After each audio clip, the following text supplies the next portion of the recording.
Good day, Internet people. Welcome to our sneak preview tips for G-BT06, Transcension of Blade and Blossom, helping you to build your draft deck and find out what cards to look for. Sorry there's no fancy green screen stuff this time, but Lena's been super busy at work, so we hope this format is still helpful. Lena's been hard at work seeking out the best cards to grab during your sneak peek event. As with last time, we're not going to focus on double rare or higher rarities much in this video. If you pull those, you'll be keeping them for yourself anyway. Now, triggers.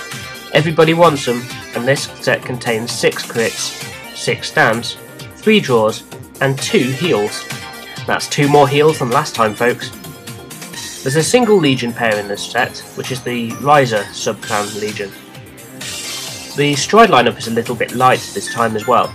There's only 1 double rare and 1 single rare Stride to find. The single rare one being King Boo here for the Grand Blue clan, and the one for the Grand Blue. No, it's not Grand Blue, it's freaking Pale Moon. There you go.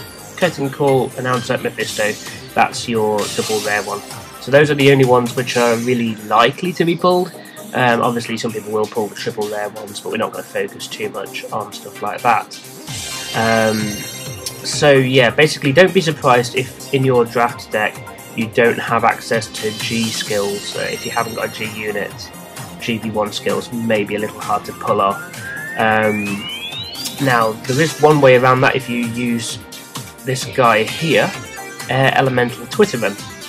So basically you can put him into your G zone if your opponent kind of doesn't ride to grade 3 or can't ride to grade 3, and it gives you the ability to use your G skills essentially until they ride to grade 3.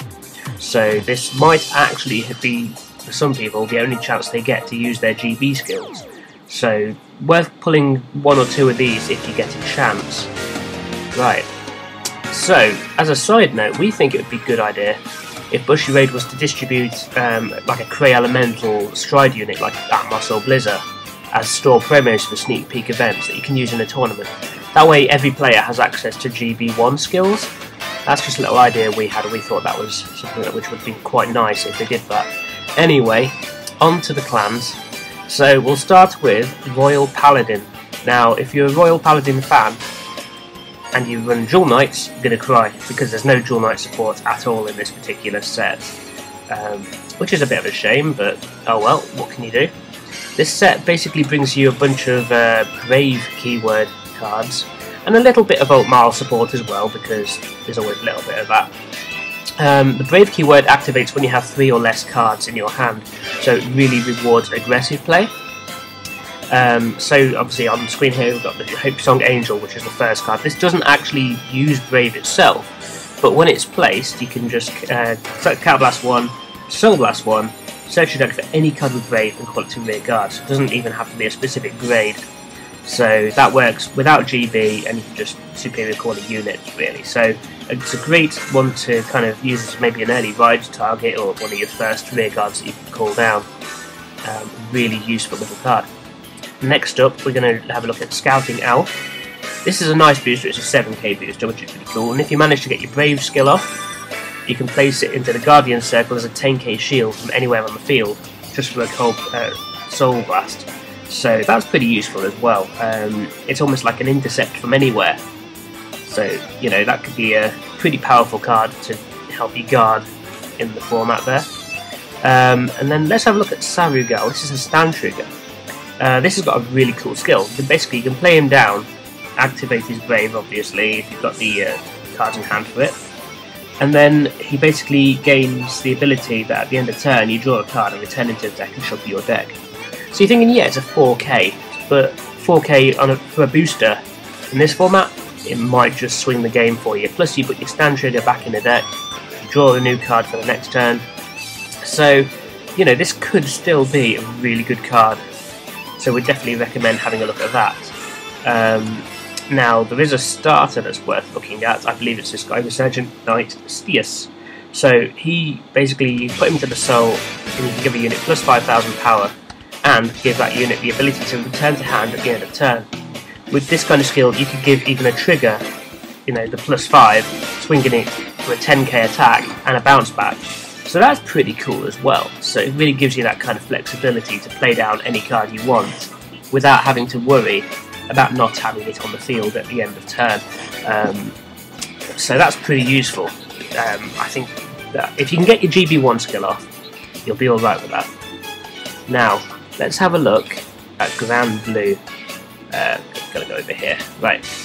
So yeah, returning from the depths is Grand Blue, a whole new set of support and introducing the new Hollow keyword, which is also featured in the new trial deck heading our way at the same time as this set comes out. Basically, when you place a unit with Hollow on the rearguard, you may declare it as being Hollow. If you do, that unit will return to the drop zone at the end of turn in exchange for more skills. It's a bit like the charge mechanic for Spike Brothers, but it goes to the drop zone, so at the bottom of the deck.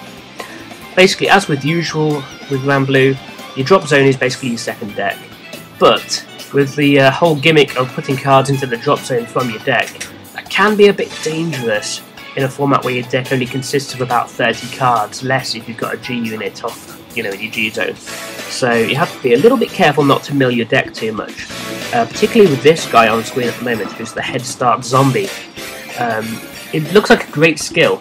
Yes, you can superior call something specific if you're in Hollow, and if you're not in Hollow, it just lets you take the top card of your deck into your drop zone. That's kind of cool, but it doesn't say you may, so that is if you play him down, you have to mill a card basically. So be very careful if you can play this guy, because if you're close to decking out already, this could be a bit of a... It can kind of screw your strategy up a little bit, so be aware of that one.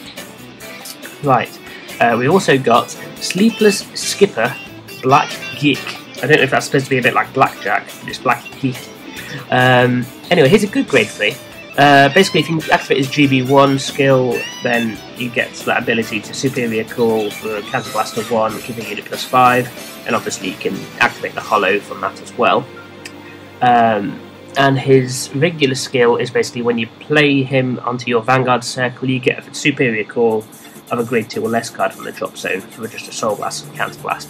So that's a pretty cool card, and that again doesn't need GB for the on-play skill. So it's really useful if you're having trouble getting skills off because you haven't got any stride units. This guy, it's a good kind of ride target anyway. You've also got another grade 3, Mighty Rogue. Where is he? There he is. Mighty Rogue Nightstorm. So he's a strong grade 3. He's got an on-play skill where you can search your top 5 cards for a deck. Search your top 5 cards for a card with the Hollow ability and add it to your hand. His GB1 skill is also a powerful superior call, which works when he's on the rearguard. It's a skill which can earn you an extra attack with good play. And finally, watch out for the reprint of Ruin Shade. His skill works on both the rearguard and Vanguard circle, but most importantly, it does say you may. So you can be a bit careful about it as to when you actually use this ability, because ditching 2 cards, again, can kind of screw you over if you're not careful. Right, as for Shadow Paladins, there's not really any keywords for Shadow Paladin in this set, but all of the support is basically for Blaster, Diablo or Claret Sword decks. So if you've got these cards in your draft deck, you're not going to get any skills off. That's basically the biggest problem here. The 10k vanilla from the set is also a blaster, as you can see. It's called Blaster Axe, but it's a solid choice. If you're lacking G units, it gives you a 10k vanilla, so it's a kind of a standard card that you might want to run, but it's the only one which I would consider really looking out for perhaps in this set. So yeah, in terms of the sneak peek format, it's going to be pretty hard for a Shadow Paladin deck to put on any real pressure if you've got a lot of Shadow in there. But then obviously when you take the Shadow Paladin cards that you do pull home and put them into your actual Shadow Paladin decks, then it's a whole other story, because those cards suddenly become really, really strong. Yeah, so then we move on to Nova Grappler. So this introduces a keyword called Rush. I'm going to go over here to Master Kung Fu because he looks cool. Yeah, Rush is interesting because although it's called Rush, because you got the GB1 restriction on it, it's not an early rush, it's sort of like a mid to late game rush, which seems a little bit ironically named, actually. Still, if you can activate your GB and you get some stand triggers or stand effects going off, this can pretty quickly become quite funny. Master Kung Fu is arguably the best common if you can activate the rush, because he gets his powerful on-hit skill, which can start another nasty combo by standing and getting power and what have you. So look out for this guy if you're hoping to get your rush off and you're pulling stand triggers deliberately from the packs. Also worth a look is Extreme Battler Cabutron, who's a starter. He's pretty cool. If you've got your GB, you can basically go into the soul after he boosts Counterblast 1, stand another unit, probably activating a rush in the process, and give that unit plus 2k. So again, you could possibly re-stand to the Master Kung Fu with this skill and start your little mini wombo combo off. So that could be pretty fun. Right, now on to Pale Moon. Obviously you've got Mephisto to look at because he's just a solid card. There's a little bit more Magia to play with in this set. Possibly not all that helpful in a draft format. However, the Silver Thorn critical trigger is basically everything a Lucio player could ever ask for. If you run a Silver Thorn deck, then you will want a playset of this card. Plus, it's a common. I mean, I'll just give you a bit of time to just look at that card, look at the artwork, look at the skill. Yeah, Lena wants this card. Aside from this card, the only card which we think could be quite fun for Pale Moon is possibly this one, Signal Snake Tamer. Basically, obviously, you counterblast 1, tap this unit, reveal top card of your deck, choose up to 1 card with the same grade as the reveal card from your soul, call it to the rear guard and shuffle your deck. So it gets your superior call. Obviously, if you reveal a trigger, you'll probably want your starter in the soul in order to actually be able to pull that out, otherwise it will just kind of fall flat there. But it does also let you look at the top card of your deck, because it doesn't shuffle afterwards. So if you want to find out if you've got a stand trigger on the way or something like that, yeah, your opponent will see it too, but that doesn't necessarily mean they've got the cards to deal with it. So perhaps it's still worth having a look. Then we go over to Neo Nectar. Now, most of these cards use the Bloom ability, either as a keyword of their own or they require cards with Bloom to be out. But, you know, you're going to have a bit of trouble getting that off in a format like this, where it's hard to get a decent quantity of duplicate cards. So maybe you'll get lucky with your pulls, but don't kind of bank on this as a strategy going in, I don't think. However, you've got this Tomboy Elf. She's pretty good in that she can stop you decking out. This isn't a GB skill. The cost is to put a normal unit from the drop zone on the top of your deck. That can't be a trigger, it has to be a normal unit. However, it does recycle a card, and you see the wording on here says choose up to one of your units with the Bloom ability. It says up to 1.